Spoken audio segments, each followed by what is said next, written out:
Welcome back to another GT Homes exclusive. One of the questions we often hear is, what are transit-oriented communities? Great question. Transit-oriented communities are high-density, mixed-use developments connected to a transit station. This type of development is designed to increase transit ridership, reduce traffic congestion, and increase housing supply and access to jobs. Transit-oriented communities bring together people and activity within close proximity to transit stations.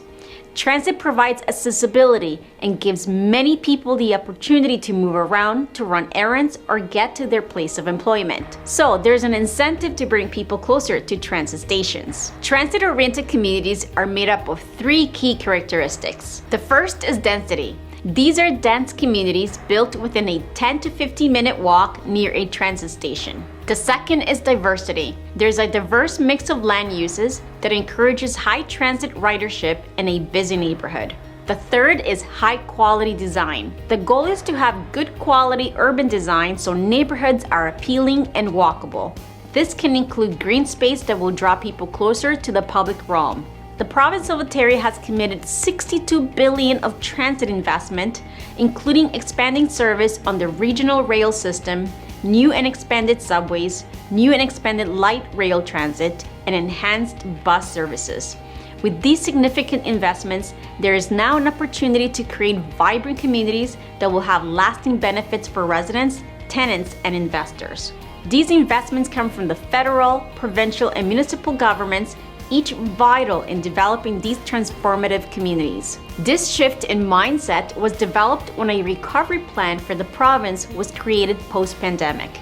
During this time, new policies were put in place to prioritize transit-oriented communities. This started in February 2020 when the government introduced the Building Transit Faster Act to help streamline the priority of subway lines. Then in July 2020, the government passed the Transit-Oriented Communities Act. This act gives the government the ability to designate land as transit-oriented communities. Finally, the Ontario Rebuilding and Recovery Act, passed in December 2020, expanded the Transit-Oriented Communities Act beyond priority subway projects to other transit projects, including GO expansion and light rail projects. Investing in new transit infrastructure allows investors to capitalize on these long-term benefits. As the Greater Golden Horseshoe continues growing and the population increases, there will be a greater need for transit. Currently, the province is car dependent, which means many people rely on a car to get to their destination. This can cause problems as the region continues to grow, because there will be more congestions on the roads, which leads to longer commutes and higher air pollution. In addition to building and enhancing our public transit system, the government aims to create complete communities around them that will add even greater benefits to those who live near the stations. These major investments will start with 4 high-profile subway and light rail transit initiatives specified in Transit-Oriented Communities Act. Today, we will focus on 3 of those transit stations, as the 4th one is located in Montreal. The first is the Toronto Science Centre station, which will run on the Eglinton Crosstown LRT. The Eglinton Crosstown LRT is a 19-kilometer light rail line that will run along Eglinton Avenue across Midtown Toronto on a dedicated right-of-way lane. The LRT will open as a TTC Subways Line 5 with 25 stations connecting to existing transit lines, including the TTC Subway Line, 3 GO stations, and 54 bus routes. The focus on Science Centre Station is essential because it sits on a 60-acre site.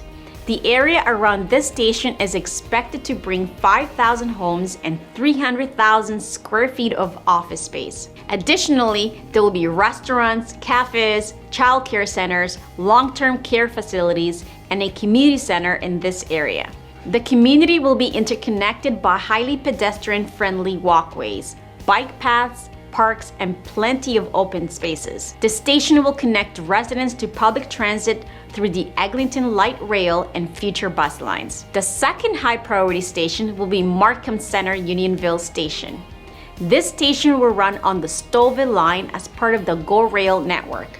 The GO expansion will transform the region by adding more rail lines, new stations, and additional tracks to increase weekly trips. The Stouffville line in particular is expected to increase its annual passenger trips from 4.1 million today to around 12 million by 2025. Unionville station is set to become the heart of Markham, with a vibrant, walkable, mixed-use urban core. Markham is the fourth largest municipality in the GTA, with over 300,000 residents. Once the area around this station is developed, it will provide homes to 110,000 people and support 82,000 jobs, with around 800 people in jobs per hectare around the station. The area around Unionville GO station is currently underdeveloped, but this provides the opportunity to transform this area with over 700 acres of development land, 300 acres of greenways and parks, and local transit in operation or planned. The city plans to create a series of 15-minute walkable communities connected to park and open spaces. The station itself will be a focal point to this urban growth. It will also be the gateway to the city where people can live, learn, work, and play. The third is the Uptown Here Ontario Steel Station that will run on the Here Ontario LRT. This will be a light rail line that connects Mississauga and Brampton as it experiences rapid population growth. There will be 18 kilometers and 19 stations and stops added to this line. It will also have its own dedicated right-of-way lane to ease traffic and congestion. The Here Ontario LRT will connect to GO Transit with the Milton and Lakeshore West lines, the Mississauga Transitway, and multiple bus providers including Brampton Transit, Zoom, and MyWay. The Uptown Here Ontario Steel site aims to create a 20-minute walkable neighborhood that appeals to young, diverse population of the city. The vision is to create 12,000 new housing units and 100,000 people living and working in the neighborhood. The former Shoppers World Mall will transform into a mixed-use community that will add more developments, including a post-secondary campus, a community hub that will incorporate a school, health and social services, a daycare, a library, recreation, and technology facilities. Soon, this area will transform into a vibrant, well-connected, and modern city. So now that we understand transit-oriented communities, what does this mean for you as an investor? Transit-oriented communities will create a space for people to live, learn, work, and play, all within one location. These transit lines will allow people to travel around the region with faster and more frequent transit service that connects to many other public transportation nodes. And in these vibrant communities, you'll find affordable transportation and cutting-edge housing near city attractions that's easily walkable. Investing in transit-oriented communities is a smart choice because people want to live in areas with convenient access to transit, and increasing employment will only make your investment more valuable. To learn more about transit-oriented communities and how they benefit your investment, speak to one of our Platinum agents. This has been another GT Homes exclusive. Remember to subscribe and to visit us at gtahomes.com.